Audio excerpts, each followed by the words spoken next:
¿Qué tal? Muy buenas noches a todos. El objetivo que anima el debate que proponemos esta noche es poner en común puntos de vista sobre la cuestión territorial y tratar de encontrar una respuesta política que pueda ser aceptada por todo el mundo. En ECO proponemos hablar hoy de Cataluña, entre otras cosas porque de manera muy intensa en la última legislatura la cuestión catalana fue cobrando cada vez más importancia.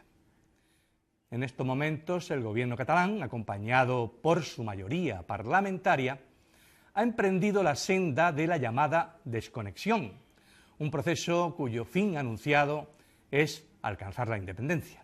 A pesar de la trascendencia del proceso y del hecho de que el debate de Cataluña es omnipresente, en el resto de España se está hablando quizás poco de las consecuencias económicas del proceso. En la primera parte del programa, por eso, vamos a intentar situar las claves de la economía catalana, y su encaje en España y en Europa. Las raíces del soberanismo en Cataluña, nos preguntamos, ¿son más políticas o son más económicas? Hablaremos de ello y también abordaremos cuestiones económicas candentes. ¿Se puede abordar la cuestión considerando a Cataluña y el conjunto del Estado español como si fueran espacios económicamente homogéneos? En cuanto al proceso de independencia y su posible concreción, ¿aporta soluciones reales a los problemas económicos de Cataluña y de todos los que allí viven? Nuestro objetivo con este programa es intentar buscar respuestas tanto a estas como a las muchas preguntas que surgen a lo largo del debate que ahora comienza. Bona nit, benvinguts. Comencem. Això és ECO.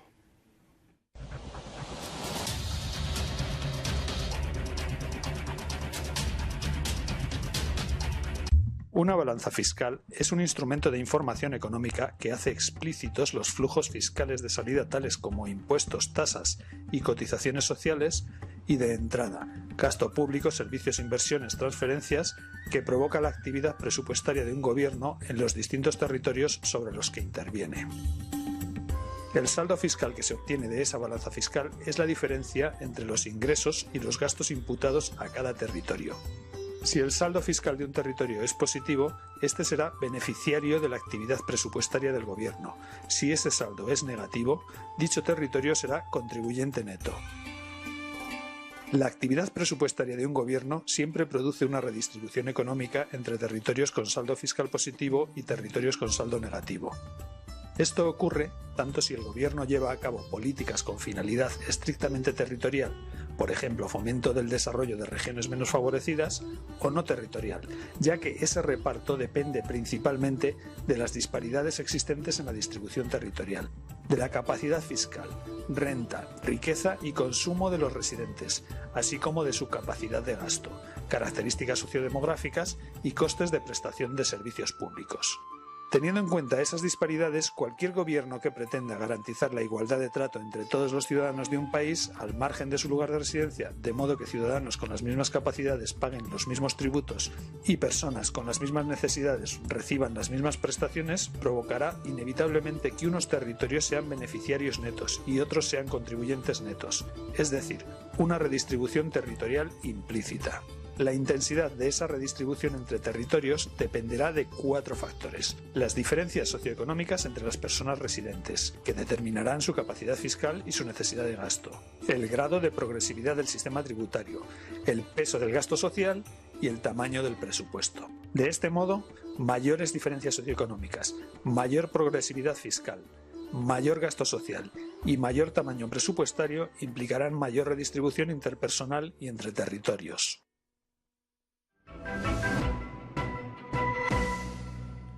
Bueno, no se asusten que aunque todo parezca muy denso, tenemos la fortuna de contar aquí con 4 personas con, a mi juicio, bastante habilidad para hacernos esto bastante digerible y sobre todo para satisfacer curiosidades.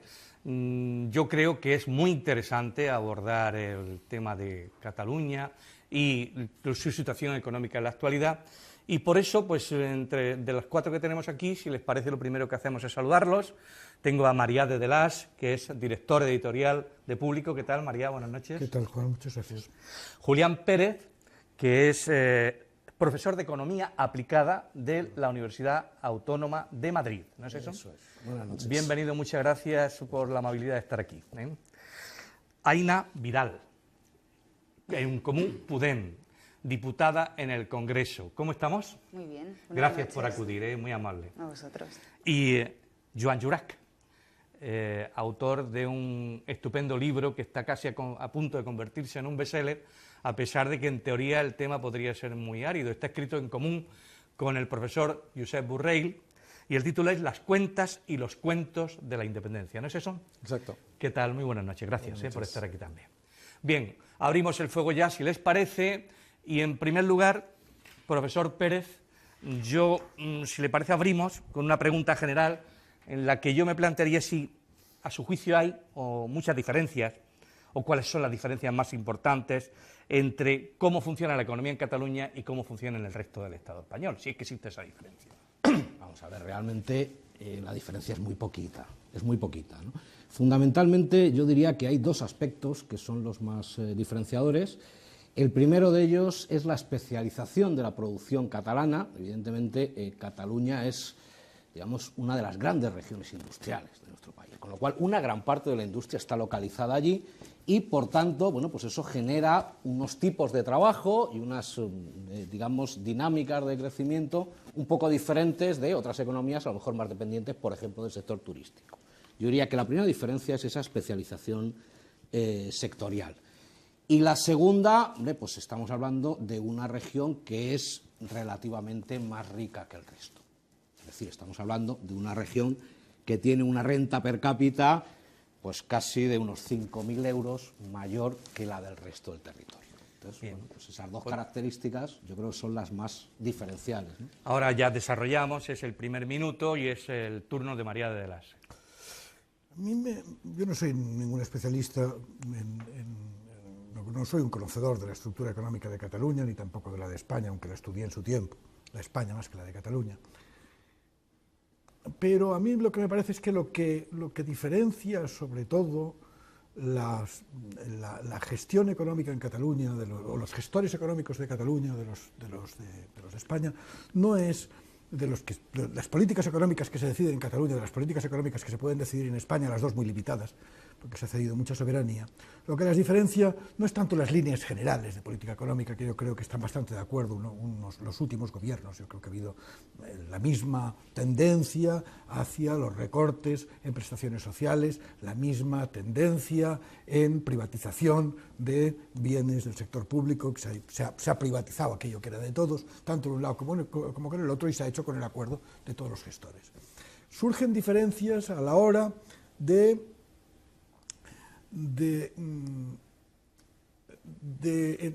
hablar de las inversiones del Estado en Cataluña. Yo creo que me parece que hay un consenso general en que las inversiones del Estado en Cataluña no respetan lo acordado y además existe un trato injusto en estas inversiones. Hay algunos casos que son tan flagrantes que resultan casi insultantes, es decir, coger un tren de cercanías en Madrid y coger un tren de cercanías en Cataluña. Entramos en ejemplo después, el primer minuto, te recuerdo. Sí, bueno, pues y luego ya desarrollamos. Solamente quería decir eso. Existen en lo que se refiere, digamos, a las inversiones, me parece que está claro, y en lo que se refiere a la fiscalidad me parece que también hay un déficit bastante claro. Existen otro tipo de diferencias que tienen que ver con gestión de políticas culturales, esas cosas de las que hablaremos luego. Señor Jurach, su minuto. Bueno, en lo que es ahora, digamos... Generoso. En lo que es ahora realmente el problema, que es la situación de emergencia social en la que estamos, lo fundamental es la estructura laboral. Y en la estructura laboral me voy a permitir leer una cita de un autor catalán, digamos, que es Miquel Puig, que iba de número 5 en la lista de Democracia y Libertad, que es la nueva denominación de Convergencia, que ha escrito un libro que se llama Un buen país no es un país low cost. Y le preguntaron, con frecuencia los catalanes nos sentimos muy distintos de España, pero en este libro prácticamente nos retrata igual. Y su respuesta es, en estructura laboral somos iguales. Con lo cual, digamos, por lo que hace referencia al plan, digamos, social, socioeconómico, las condiciones son muy parecidas. Aina. Lo cierto es que no son pocos los agentes económicos y sociales que hace mucho tiempo que piden un marco catalán de relaciones laborales, y eso yo entiendo que tiene también en su raíz el hecho de que creo que es innegable que sí existe una tradición algo diferente, por decirlo así. Yo creo que lo explicaba bien el profesor. En Cataluña hay una tradición industrial superior, por decirlo así, al resto del Estado. En algunos casos por un elemento simplemente geográfico. Tenemos mar, tenemos ríos, y eso pues favorece que haya crecido un determinado tipo de industria y no otro. Pero en cualquier caso, a mí me preocupa la tendencia en este sentido. Es decir, si bien es cierto que hay una tradición industrial en Cataluña, también lo es que la ausencia de políticas industriales y de fomento de la misma nos ha llevado, como sucedía la semana pasada, sin ir más lejos, a una proceso y paulatina desindustrialización de nuestro país. Y eso para mí es un hecho gravísimo. La industria es imprescindible para la evolución de cualquier país que se precie. De hecho, probablemente es la explicación de por qué Alemania aguanta mejor que otros países de la eurozona. Y en cambio, pues tanto en Cataluña como en España tenemos un maltrato hacia nuestras industrias pues permanentes, y el cierre paulatino de las mismas pues yo creo que debería ser una cuestión que nos preocupara enormemente. El hecho que desde el gobierno catalán, de hecho, no solo no haya habido un impulso hacia la industria, sino que haya habido un impulso hacia otro tipo de economías, en este caso pues más relativas a servicios, al tocho, a Eurovegas, por ejemplo, que era la gran apuesta del anterior legislativo catalán, pues yo creo que aún es mayor grado de preocupación para nosotros, por lo menos lo es. Decía usted que había un porcentaje de similitud bastante amplio, ¿no, señor Llorach?, entre lo que es la economía en Cataluña y la economía en el resto del Estado. O sea que, aún así, existe la percepción generalizada en el ciudadano del Estado español que el catalán, desde el punto de vista económico, es más próspero y más espabilado que el resto de los españoles. ¿Estamos en un tópico o dónde está la base de que eso pueda ser cierto? O sea, la renta, digamos, el PIB per cápita en Cataluña son 27.000 euros y en España la media son 23.000. Entonces, pues es una región relativamente, digamos, más rica, digamos, a la cual han contribuido catalanes y muchísima gente que son catalanes que han venido del resto de España. Y por razones, digamos, geográficas y históricas, pues se tiene esta. Lo que pasa que es la cuarta autonomía de mayor renta per cápita. Digamos, hay 3 autonomías con renta per cápita superior y la quinta está allí al acecho, que es La Rioja. O sea, con lo cual, la imagen de que es la más rica tampoco lo es. O sea, le superan Madrid, País Vasco, Navarra, y La Rioja está ahí pegada. O sea, con lo cual, esta imagen, desde fuera, digamos, hay que relativizarla un poco. Lo que sí que existe de la imagen dentro es que existen los desequilibrios fiscales a los que aludía María, que igual pues hablamos luego de ellos. Bueno, luego o cuando ustedes quieran. A propósito de los desequilibrios fiscales, ¿tú crees que son tan amplios como a veces desde el propio gobierno catalán se hace especial hincapié? En Cataluña hay un consenso general. En España hay un intento de ignorarlo, pero en Cataluña hay un consenso general de que esa balanza fiscal es muy perjudicial y además está justificada con cifras. Unos ponen una cifra un poco más alta, otros ponen una cifra un poco más baja, pero está como bastante claro, digamos, que el catalán, en general, el ciudadano catalán, paga más, cada catalán paga más al Estado y recibe menos que otros ciudadanos del resto del Estado. Esto recuerdo una vez en una conversación, esto alguna vez me quedó un poco impactado en una entrevista, una entrevista que tenía con Ernest Maragall, que decía, esto se puede justificar en nombre de mecanismos de solidaridad. Dice, pero si esos mecanismos de solidaridad son igual de necesarios 30 años antes que 30 años después, y tienen que funcionar exactamente 30 años antes que 30 años después, hay algo que no funciona. Viva la solidaridad, y que conviene que exista la solidaridad, pero a lo mejor es conveniente. Pero no la solidaridad eterna. Ni eterna ni dirigida siempre a los mismos lugares. Sí. Conviene a lo mejor dirigirla hacia otros objetivos más, en los que las necesidades son más perentorias. ¿Está usted de acuerdo? No del todo. A ver, es cierto que Cataluña presenta un déficit fiscal de acuerdo con estos criterios que hemos visto ahí. Pero también es cierto que ese déficit fiscal está perfectamente en línea con el diferencial de renta per cápita que tiene Cataluña con el resto del territorio. Es decir, no hace un esfuerzo adicional, hace el esfuerzo correspondiente de un sitio que tiene bastante más renta que el resto hacia otras regiones que tienen menos renta. O sea, en ese sentido, vamos, yo creo que quien se tendría que quejar realmente sería Murcia, la Comunidad Valenciana, Baleares, que tienen menos renta per cápita que, de acuerdo con los datos del INE, menos renta per cápita que Cataluña y, sin embargo, tiene un déficit fiscal proporcionalmente mayor. Realmente, si uno hace el estudio de esa relación, esa correlación entre el déficit fiscal y la renta, Cataluña está perfectamente en la recta de regresión, es decir, no está desequilibrado en ningún momento. Yo creo que a veces jugamos con tópicos y jugamos con argumentos simplemente para vestir determinado tipo de argumentos que no siempre terminan de cuadrar. Y con el caso catalán, a mí me da esa sensación. Yo creo que a veces nos creemos cosas que no terminan de ser del todo ciertas. Yo creo que es evidente que hay un trato injusto hacia Cataluña económicamente. Creo que es evidente que también lo hay relativo a otras comunidades autónomas. Creo que es evidente y debería existir un consenso social al respecto de que es necesario cambiar la redistribución que existe alrededor del Estado. Para mí la solidaridad siempre debe ser infinita. Siempre. Es el ADN, es el ABC de la solidaridad. Eso bien, yo creo que lo que sucede en Cataluña no es un caso de solidaridad. Es un caso... a mí me cuesta utilizar la palabra expolio porque sinceramente no me siento en absoluto cómoda con él y creo que no describe la situación. Pero la situación a día de hoy no es de solidaridad, lo que se da en Cataluña. Me parece que injusto el trato, expolio, imagino que usted tiene algo que decir. Yo discrepo totalmente y quisiera responder con citas del señor Mascolell, digamos, para que sea así absolutamente, digamos, sin, o sea, lo menos partidistas posibles. Bueno, el señor Mascolell, aclaremos a los El señor Mascolell ha sido hasta ahora consejero de Economía y del señor Finanzas del señor Mas. Y es un catedrático de absolutamente gran prestigio. O sea, tiene su libro de microeconomía, es el estándar en las universidades en todo el mundo. Y que ahora ya no está en el gobierno de Cataluña. Ahora lo ha dejado. Ahora ha sido sustituido por el señor Junqueras. Entonces, digamos, aquí está la parte del argumento económico. Por ejemplo, voy a leer unas declaraciones del señor Junqueras donde dice: el argumento económico es muy importante y nos ha servido para convencer a mucha gente. Entonces, automáticamente se cita la cifra de en Cataluña cada año desaparecen 16.000 millones de euros de nuestra economía, más de la mitad de los impuestos que pagamos se van al Estado español y no vuelven de ningún modo. Entonces diría que en caso de ser independientes, el superávit público que tendríamos en términos absolutos y relativos sería el más importante de las economías occidentales. Eso es, digamos, el argumento económico que tal. A esto se puede contraponer lo que dice el señor Mascolell. Al señor Mascolell le han preguntado directamente: ¿es posible resolver la agenda social de Cataluña sin la independencia? Y esto a él, o sea, refiriéndose directamente a la independencia, su respuesta ha sido: yo no creo que el tema de la independencia deba plantearse en función de intereses económicos muy inmediatos. Porque si sumamos todos los impuestos que actualmente pagamos los catalanes y le restamos el coste de todos los servicios públicos que recibimos, aún quedaría un pequeño excedente. Entonces, él explica... O sea, que no hay expolio.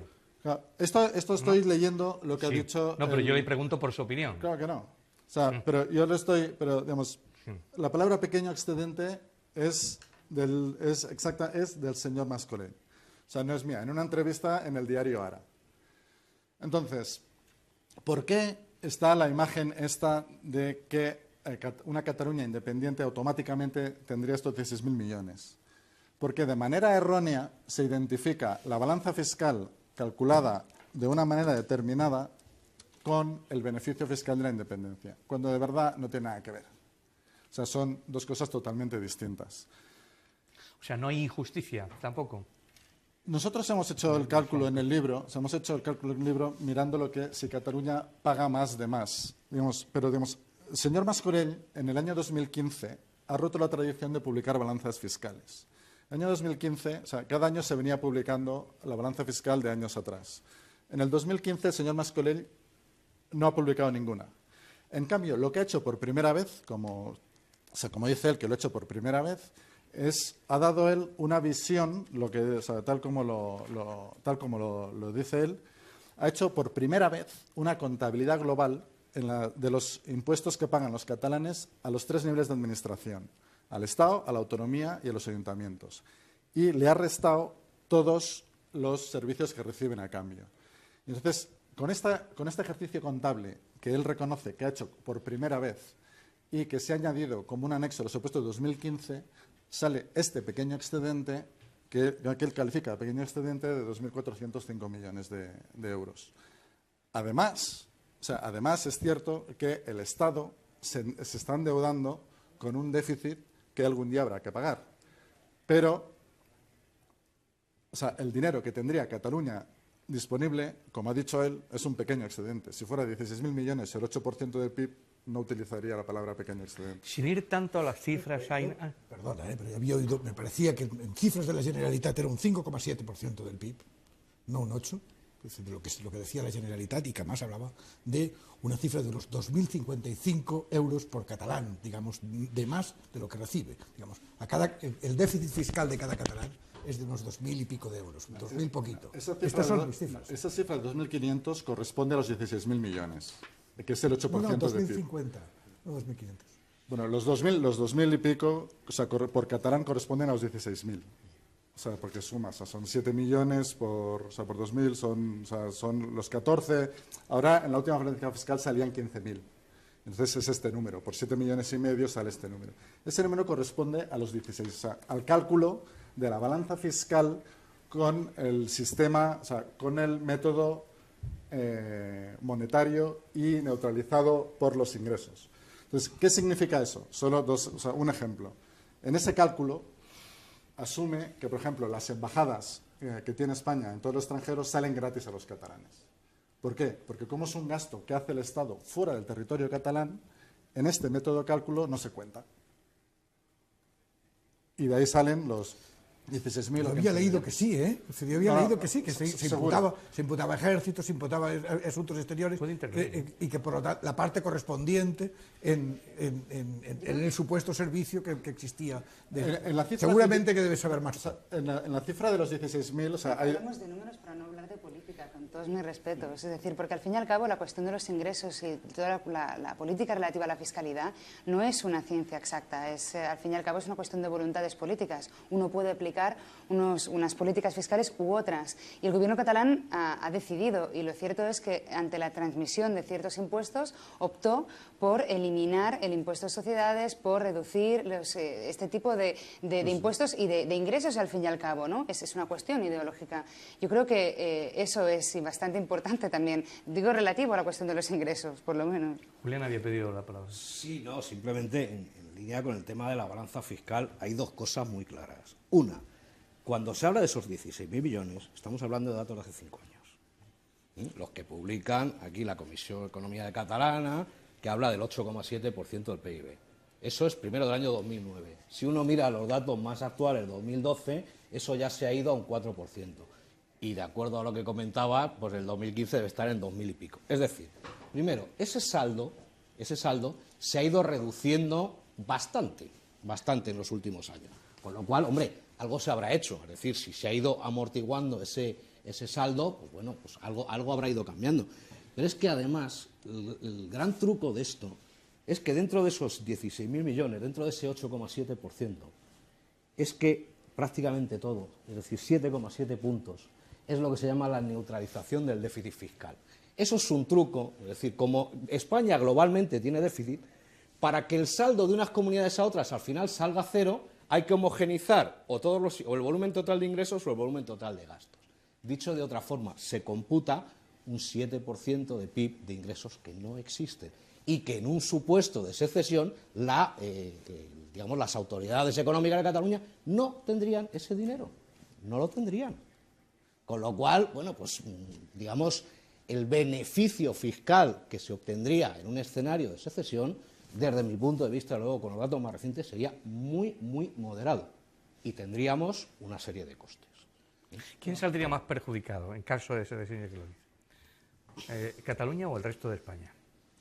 Vamos a ver, en principio las consecuencias de una post-declaración de independencia dependerían muchísimo de cómo se produzca. Fundamentalmente la clave está en cuál es la relación que existiría entre ese nuevo Estado independiente y la Unión Europea, y ten más, de la unión monetaria.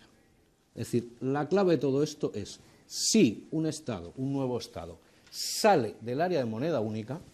Ojo, no estoy hablando de que empecemos a pagar con una moneda, no, simplemente el hecho de salir supondría un impacto muy fuerte en temas financieros. ¿Pero damos por seguro que se sale? No, digo, hay muchos escenarios. Digo, en un escenario de salida de la Unión Monetaria, las consecuencias pueden ser muy altas. Porque de entrada, las entidades financieras localizadas dentro de Cataluña no podrían acudir a la subasta de liquidez del Banco Central Europeo. La deuda denominada del nuevo Estado catalán no podría servir como colateral, es decir, con esas cromos que presentan los bancos dentro del Banco Central Europeo para ganar dinero. Eso desaparece, eso generaría unos problemas de financiación muy fuertes. En ese escenario, evidentemente, hay muchos escenarios de salida negociada, sin salida de la Unión Europea, etc. La clave fundamental es esa. Desde luego, antes comentamos, parece que una declaración unilateral y sin negociar supondría la salida automática del área de moneda única. ¿Hay que ser alarmistas? Yo creo que entre el Armagedón y el paraíso donde los ponis van saltando y bailando podríamos encontrar un gris, y ese gris se llama política. Yo creo que de lo que no estamos hablando precisamente es qué podemos hacer para evitar que se den determinadas circunstancias u otras. Yo creo que la respuesta política que hasta el momento no se ha dado y por el que tenemos este tipo de debates que en el fondo son bastante gasosos, por decirlo así, es porque no se ha dado una respuesta política al tema, y a lo mejor nos estamos anticipando a tener debates que a lo mejor no sería necesario tener. Hagamos un referéndum, vemos qué pasa, vemos a ver cuál es la respuesta real del pueblo catalán, porque a lo mejor todo esto de lo que estamos hablando no es necesario. A lo mejor resulta que hay una mayoría no independentista, no lo sabemos. Las encuestas dicen antes de preguntar, yo creo que habría que aclarar cuál es el día después. Es decir, yo creo que una cosa que habría que quedar muy clarita antes de hacer un referéndum es: ¿el nuevo Estado independiente está o no está en la Unión Europea? Pero es que depende, y ahí hace trampa usted, y además usted lo sabe. Es que eso es clave. Depende de la creo que respuesta alguien que vaya a política. votar tendría que saberlo. Claro. Depende de la respuesta política. María. Se entiende que en la campaña anterior a un referéndum o durante todo el periodo previo a un referéndum, los partidarios de una opción y de la otra tendrían que explicarse de la manera más objetiva posible y de la manera más convincente posible a los que tienen que votar, ¿no? Al sujeto político soberano, que es lo que se trata de reconocer si Cataluña es un sujeto político soberano o no. Yo quiero hacerse un comentario para cerrar el punto anterior, de poner el foco en lo que es la contabilidad global del señor Mas-Colell, porque incorpora lo que es la balanza fiscal y lo que mencionaba Aina de la fiscalidad propia de la Generalitat, que en la balanza fiscal no aparece, porque son impuestos que recauda propiamente la Generalitat y no van a Madrid y vuelven. Con lo cual es totalmente relevante la política fiscal propia de la Generalitat, y esa es la que se tiene en cuenta en esta contabilidad global que ha hecho Mas-Colell. En cambio, no aparece, ni se tiene en cuenta en lo que es la balanza fiscal, vamos, por la propia manera como se construye la balanza fiscal. Es un capítulo. Perdona.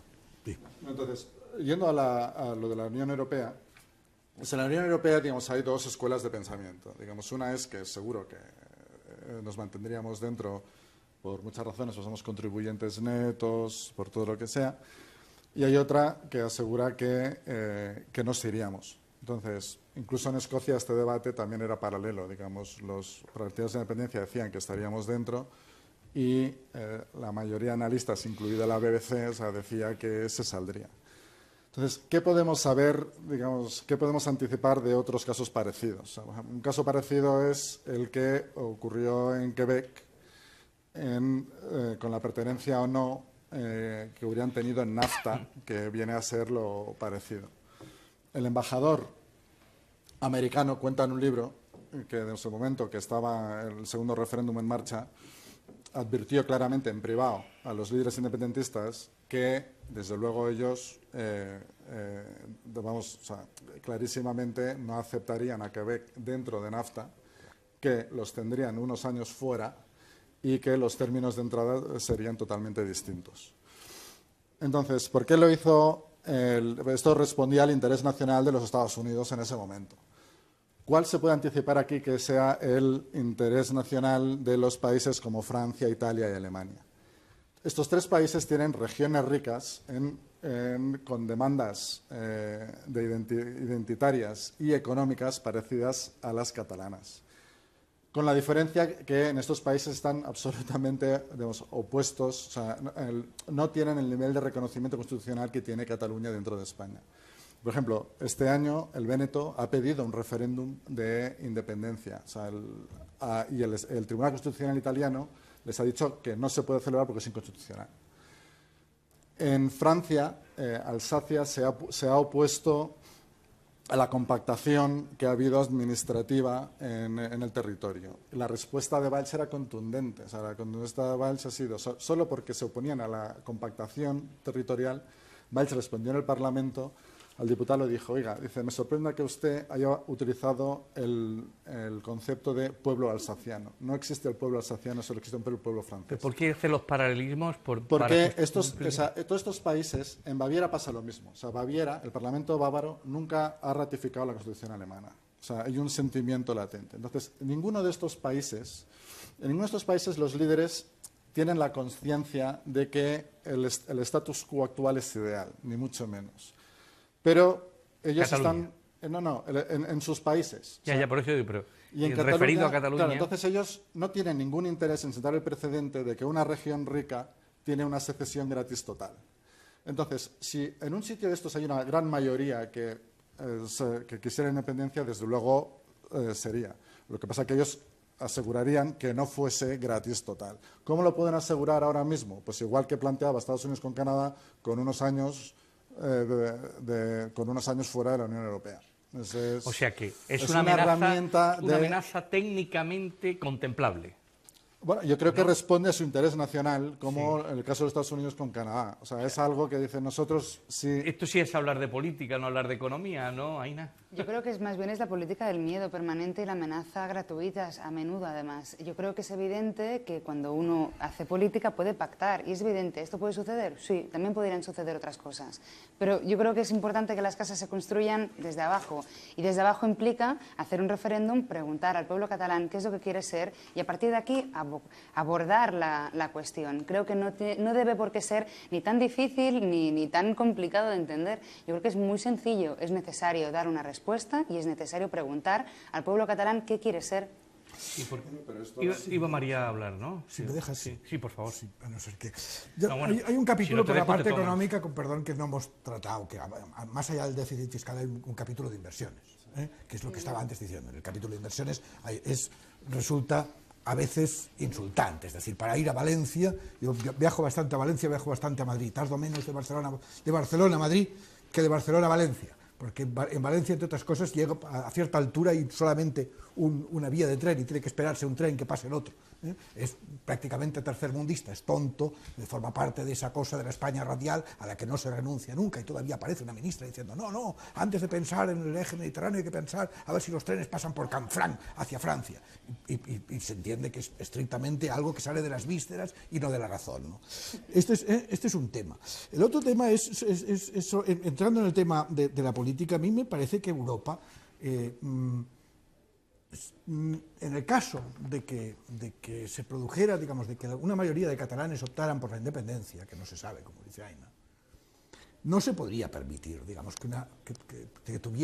que fuera Eslovenia miembro de la Unión Europea y sin embargo Cataluña no, o Lituania, o yo qué sé, no tiene poco sentido, digamos, que en la Unión Europea estén países pequeños y que un país tan rico y una economía como la catalana, dejarla fuera de la Unión Europea me parecería extraño, como no fuera porque hubiera otro tipo de compromisos políticos con el gobierno español. Incluso lo que me pregunto políticamente es por qué... como situaciones similares, que decís que... como movimiento político tendréis que reconocer que en los últimos 5 años se ha producido una movilización sin precedentes en Cataluña. No se conoce ninguna movilización en Europa defendiendo la soberanía política del pueblo catalán. Nunca se ha visto una cosa así igual, con lo que se vio la cadena humana.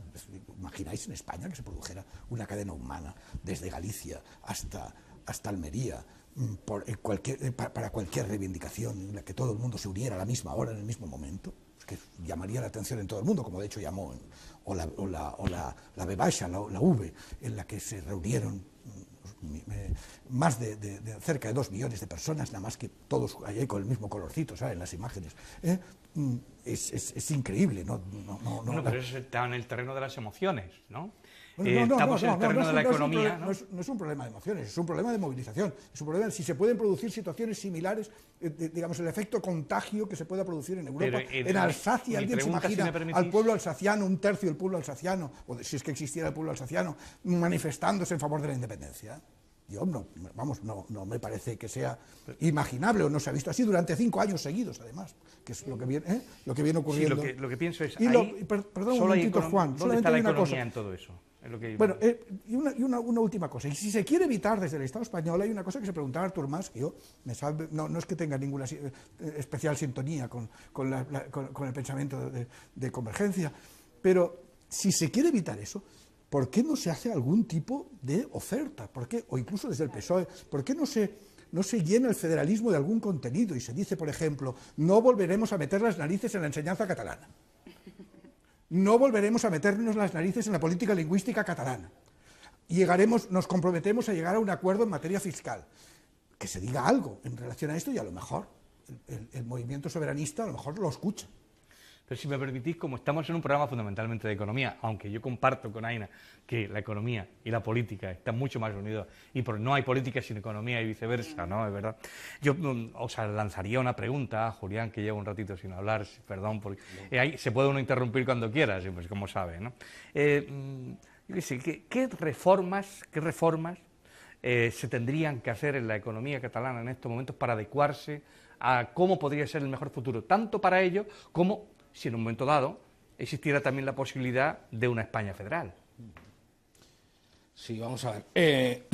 Digamos, en un escenario de un nuevo Estado independiente, realmente, bueno, vuelvo a mi intervención inicial, no hay especiales diferencias con el resto del territorio nacional, con lo cual, digamos, los problemas son prácticamente compartidos. Es decir, el problema de toda la desigualdad social generada por la crisis, pues es similar. El problema de una abultada tasa de desempleo, de una generación perdida, que hay que volver a meter a toda esa gente dentro del mercado, esos problemas yo creo que son similares. Es cierto que además, incluso un poco menos acuciantes en Cataluña, de una tasa de paro inferior y tal, con lo cual, hombre, yo creo que las políticas no serían muy diferentes. Hay un tema, bueno, que puede ser problemático en tema de sostenibilidad de pensiones. Digamos, la población catalana hoy en día está relativamente más envejecida que la del resto. Y entonces la relación que existe entre cotizantes y pensionistas es un poquito más alta, con lo cual, bueno, pues a lo mejor, digamos, una posible reforma del sistema de pensiones que se tendrá que abordar en todo el territorio nacional, bueno, pues a lo mejor es un poquito más urgente en Cataluña, pero realmente no habrían diferencias especialmente sustanciales, ¿no? Y si me permites, ya que he cogido... Por favor. Efectivamente, es decir, Cataluña tiene un déficit de inversiones. Además te digo de cuánto, 20 puntos de PIB. Es decir, la media del territorio nacional tiene un stock de capital público, del orden del 80% del PIB y en Cataluña del 62% del PIB. Y eso están ahí, son datos, ¿vale? Ahora bien, primero, dos hechos adicionales. Ese déficit se ha ido cerrando más o menos a partir del año 2005-2006. Y se abrió mucho durante la época más o menos entre el 85-86 y el 95. ¿Cuándo se produce eso? Bueno, pues precisamente cuando nos integramos en la Comunidad Económica Europea y todos esos mecanismos de solidaridad que hablamos y que reclamamos a nuestros socios comunitarios, es decir, nos hicieron traer unos fondos de cohesión a España que venían con unas condiciones, y esto se tiene que destinar a infraestructuras públicas y además en las regiones objetivo 1.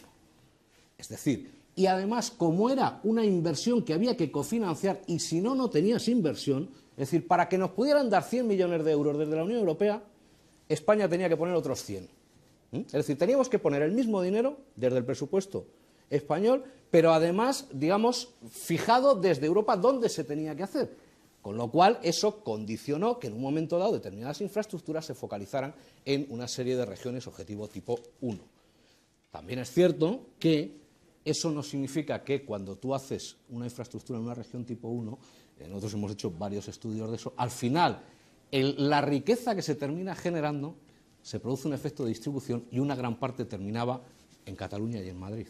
¿Por qué? Porque realmente quien hacía las carreteras en Extremadura era una empresa que tenía una ingeniería en Barcelona, que tenía la empresa de control de calidad era catalana y el constructor era de Madrid, con lo cual la riqueza al final se terminaba distribuyendo. Pero es cierto que existe ese déficit. Además de profesor en la Universidad de Madrid, Julián Pérez es también presidente o director del Centro de Predicción Económica, que es la entidad a la que se refieren parte de los datos o estudios que en algún momento dado ha estado elaborando a lo largo del debate. Si os parece, ya va quedando poco para terminar, y a mí lo que me plantearía es si, tal como está en estos momentos la situación, es contemplable que todo quede como está en alguno de los casos, o como mínimo está planteado que ya esto hay que cambiarlo más pronto que tarde, cuando ya el planteamiento político se ponga sobre la mesa y, por ejemplo, se plantee un referéndum donde, en base al derecho a decidir, o se plantee una España federal con nuevas reformas en la Constitución. En cualquiera de esos casos, si los contemplamos y si partimos de que esa premisa es aceptable, ¿qué encajes y qué reformas económicas habría que hacer? Lo cierto es que el compañero sacaba la cuestión de las pensiones, y yo creo que a menudo nos olvidamos de una cuestión importantísima relativa a ellas, y es que hay una relación absolutamente asociada entre la calidad de la ocupación y la calidad de las pensiones. A una ocupación precaria, pues es una más que previsible pensión precaria, por llamarle así. Por lo tanto, yo entiendo que sería imprescindible que el Gobierno en este sentido tomara una actitud absolutamente protagonista, en el sentido de empezar a hacer un pacto absolutamente pro la industria. Es necesario actualizar la industria en nuestro país, es necesario recabar nuevas industrias en nuestro país, y además tenemos a profesionales que tienen la capacidad de poder hacerlo, tenemos auténticos nichos relativos al mismo, y podríamos perfectamente ser un país totalmente emergente en esta situación, y no lo estamos siendo. Pero un país como el que estamos en estos momentos, o un Estado federal, por ejemplo, que yo planteo. Esto podríamos hacer un referéndum y sacar la cuestión, podríamos debatirlo, pero al margen de si fuera España o Cataluña, eso es totalmente independiente. Es grave que es muy diferente que funcione de una manera u otra para lo que es el ciudadano medio catalán, por ejemplo, le influirá de distinta manera. España es un país federal, lo único que le falta es el nombre. Bueno. O sea, el sistema de financiación es muy parecido y da unos resultados muy parecidos de reparto que el alemán. O sea, lo que no tiene es denominación de República Federal, y lo que no existe, que debería existir, es el reconocimiento de nación en la Constitución, o sea, de las naciones en la Constitución. Pero lo que es financieramente, o sea, es el reparto, pero nosotros tenemos un sistema muy copiado del alemán y por eso da unos resultados muy iguales. Pero, por ejemplo, habría una agencia tributaria. Pero la agencia tributaria como existe en el País Vasco es un caso único. En Alemania es verdad que existen agencias tributarias por razones históricas, pero que aplican estrictamente la legislación federal, se ponen todos los impuestos en un bote y se reparten. Y la autonomía que hay regulatoria para los impuestos es menor que en España. Y esto está escrito por profesores alemanes que están en la Pompeu Fabra. La autonomía financiera de los Länder es mínima, y se corresponde a unos impuestos como los que tenemos aquí. Entonces, ¿cuál es el problema de verdad que tiene España, que es el que, también vuelvo a citar al señor Mascolell? Él le preguntaron sobre las infraestructuras, hasta qué punto tal, y el tío dijo, mira, lo de las infraestructuras al final es una cantidad de dinero muy pequeña. Lo que sí que es cierto es que tienen una estrategia, una estrategia importante, y que debería haber un plan consensuado en todo el país para que no fuera dando tumbos. Y en España, por ejemplo, explicamos la razón, en el libro explicamos la razón por qué no está hecho el corredor mediterráneo, y ha sido por cambios de ministro, cambios de criterio en alguna obra que está prácticamente acabada. Ha sido por por torpeza, más que por mala voluntad o porque no estuviera planificado, porque está prácticamente acabado. Se quedó por hacer un trozo, y es largo de explicar, pero es así. No ha habido ninguna voluntad de privilegiar a unos territorios y no a otros. La estructura radial es un hecho en España, ¿no? Sí, pero como en muchos otros países, pero aquí el desequilibrio realmente viene fuerte de la inversión que se hizo con dinero europeo, que se tenía que hacer en los territorios y no en otros. Eso es lo que ha sido el gran desequilibrador de la inversión pública en un sitio y en otro. Entonces, ¿dónde está el problema fundamental desde el punto de vista federal? ¿Qué es lo que argumenta el señor Mascorell? ¿Qué es el problema que debaten todos los países federales? Es la proporción de dinero que se queda al Estado central y la que pasa a las autonomías. Esa distribución que se llama vertical es el problema fundamental. Entonces, lo que dice el señor Mascorell dice, mire, no hay ningún maltrato específico a Cataluña. Dice, Cataluña está tan maltratada como Valencia, como Madrid o como cualquier otra. El problema es que a mí eso no me sirve de consuelo, o sea, es lo que dice. Y lo que realmente hay que estudiar en España, en el nuevo sistema de financiación, es este reparto. O sea, él siempre dice, el Estado se tiene que apretar el cinturón. Y ese nuevo planteamiento es de interés para todos los partidos porque tienen responsabilidades, pueden tener responsabilidades en el gobierno y en las autonomías. Parece claro que nadie discute que es necesario un nuevo sistema de financiación, ¿no? Es evidente. Un nuevo sistema de financiación, un nuevo sistema económico al fin y al cabo, y yo creo que un nuevo sistema político también que repercuta en este sentido. Es necesario dar respuesta a la problemática catalana y es así. No podemos seguir con esta situación completamente de choque de trenes y en la que parece que es a través de los titulares de prensa entre los que los gobiernos diferentes van hablando entre ellos y no en una mesa y abordando la cuestión como pedimos en este caso a la ciudadanía, ¿no? Imaginemos que finaliza, y con eso os pido quizás una ronda final, imaginemos que finaliza este choque de trenes, ¿no? ¿Por dónde empezamos? Por un referéndum.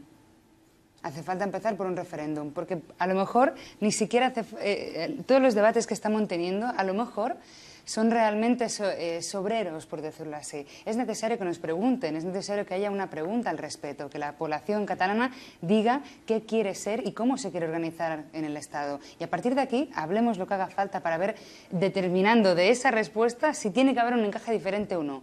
Una respuesta diferente la va a tener que haber, es evidente, con Cataluña y con todo el resto de comunidades, como lo mencionaban los otros compañeros, porque no solo es injusto con nosotros, lo es también con otras.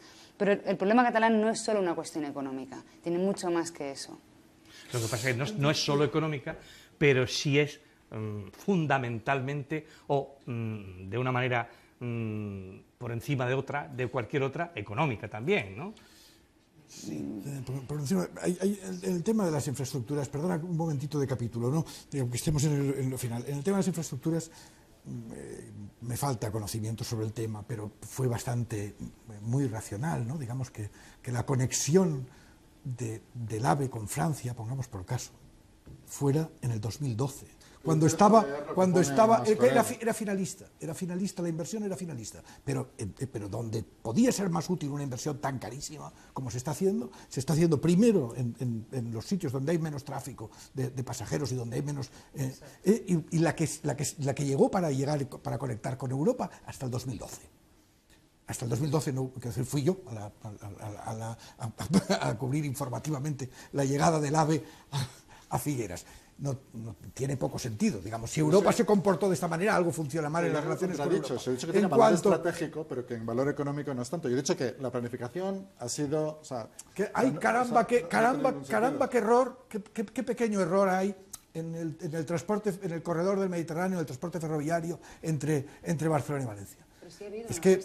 Y esto van pasando años. Yo eso no lo he contradicho, yo solo he dicho que en volumen, o sea, que hay tendencia a pensar que ahí está el corazón del león de la inversión. Y solo quería llamar que eso económicamente tiene poco peso. Lo que tiene peso, o sea, eso es muy importante estratégicamente, pero en volumen económico es relativamente pequeño. Era solo el punto. De todas maneras, si tiene y que de verdad debería haber un plan de infraestructuras en España, a 10 años, acordados por todos, y que si sabes que si no tienes ahora, ¿cuándo te va a venir? Y eso ahora se ha gestionado muy mal. Razón de más, ¿eh? Si tiene poco peso económico, razón de más. Soluciones, ¿no? Y llega un momento en el que buena parte de los actores políticos de la sociedad, y lo que es más importante, buena parte de la sociedad, cree que la única manera de solucionarlo es con un trato de igual a igual. No tanto porque la independencia sea la fórmula mágica, un estado de cosas en el que se solucionan los problemas del paro, los problemas de la pobreza, los problemas de la desigualdad, que no se sabe, ¿no? Como que en lo que es la relación, si hemos de establecer una federación, dices que existe es un Estado federal, de hecho, se federa aquel que quiere, y el que no quiere no. Por lo tanto, antes de decidir cómo nos federamos, decidámoslo de igual a igual. No me federas, por así decirlo. Tú no me... Si quieres que me federe, federémonos, pero tú no me federes a mí por decreto.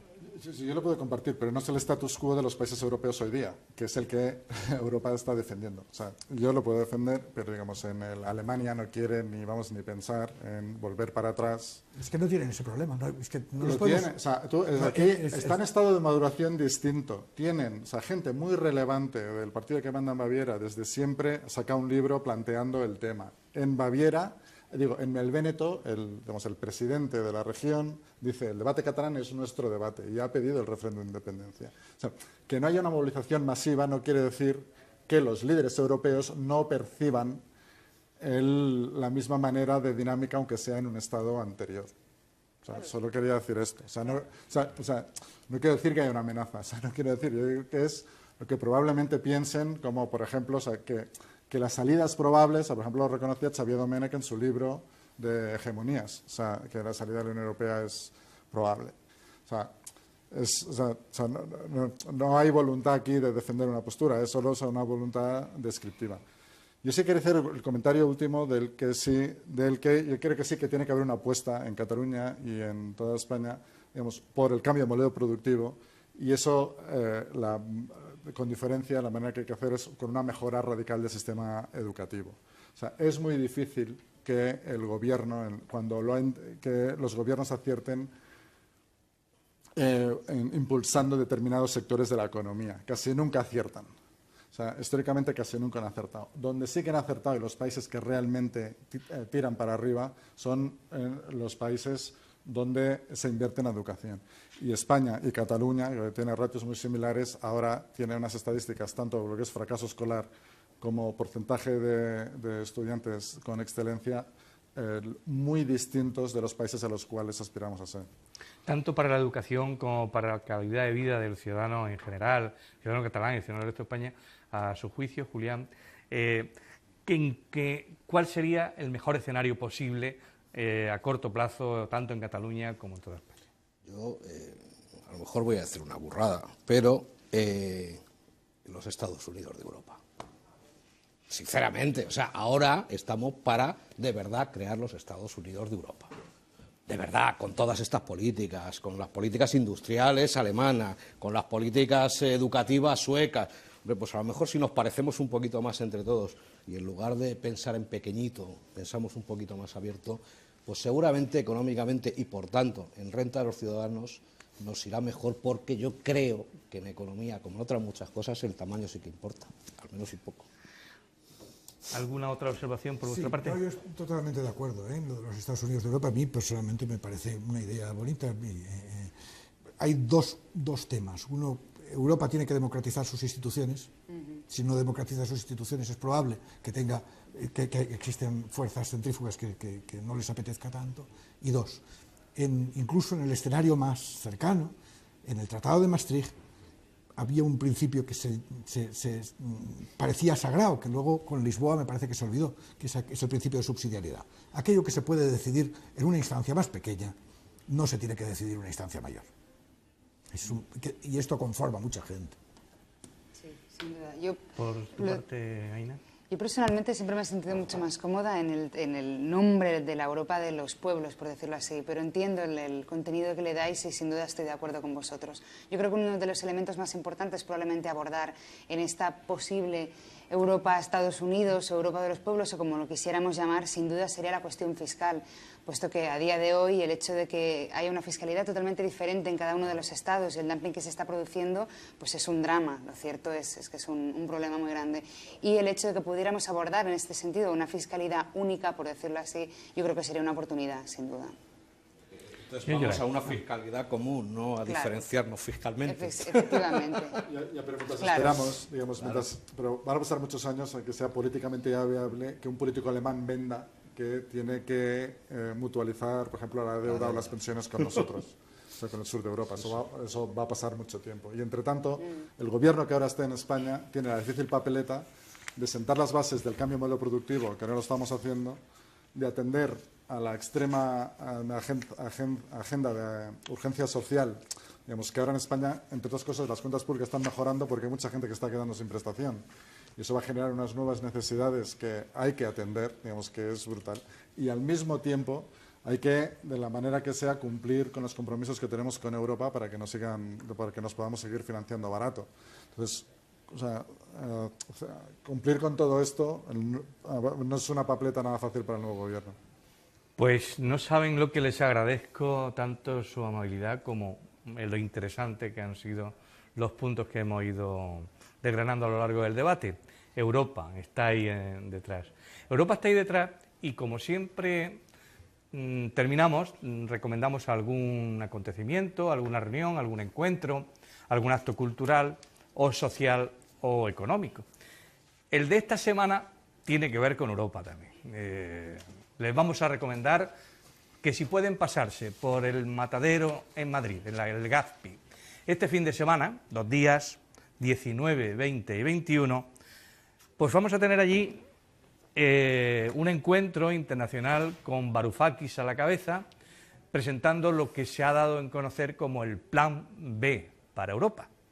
El Plan B, que es una especie de llamamiento contra las políticas de austeridad de la Unión Europea y que pretende, como habrán leído ustedes estos días, democratizar radicalmente las instituciones europeas y que tiene la posibilidad de ser firmado por todo aquel que lo desee y el que se acerque a Legazpi lo podrá hacer. Esto es una recomendación que yo estoy convencido que quien la siga nos lo agradecerá.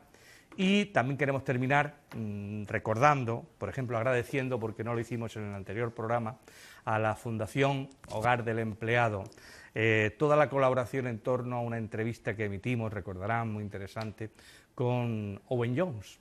Entonces, desde aquí queremos darle las gracias a la Fundación Hogar del Empleado y también a Owen Jones por lo bien que quedó aquel programa de la semana pasada. Es el momento de despedirnos, esperamos vernos de nuevo por aquí dentro de 15 días. Muy buenas noches.